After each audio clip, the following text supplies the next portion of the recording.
Thank you, Madam President. Let me begin by congratulating the French presidency for its able stewardship of the Security Council this month. I also thank Secretary General Antonio Guterres for his briefing and take note of the remarks made by ICC Prosecutor Karim Khan.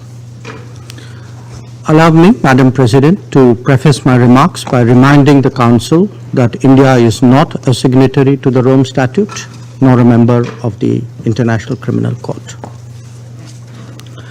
Madam President, the trajectory of the Ukraine conflict is a matter of profound concern for the entire international community. The future outlook appears even more disturbing. The nuclear issue is a particular anxiety.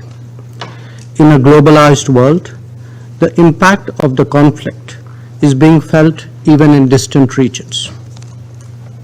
We have all experienced its consequences in terms of surging costs and actual shortages of food grains, fertilizers, and fuel.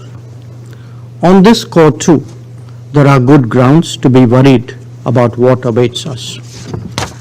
The global South, especially, is feeling the pain very acutely. We must, therefore, not initiate measures that further complicates the struggling global economy. And that is why India strongly reiterates the need for an immediate cessation of all hostilities and a return to dialogue and diplomacy. Clearly, as Prime Minister Narendra Modi has emphasized, this cannot be an era of war.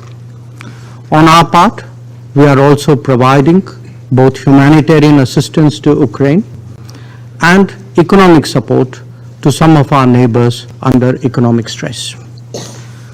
Turning to the specific topic before the Council today, let me emphasize that even in conflict situations, there can be no justification for violation of human rights or of international law. Where any such acts occur, it is imperative that they are investigated in an objective and independent manner. This was the position we took with regard to the killings in Bucha, and this is the position we take even today. The Council will also recall that we had then supported calls for an independent investigation into the Bucha incident. The fight against impunity is critical to the larger pursuit of securing peace and justice. The Security Council must send an unambiguous and unequivocal message on this count.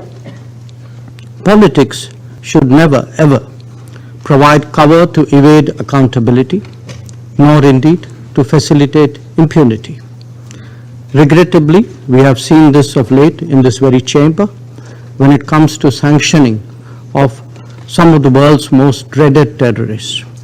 If egregious attacks committed in broad daylight are left unpunished, this Council must reflect on the signals we are sending on impunity. There must be consistency if we are to ensure credibility.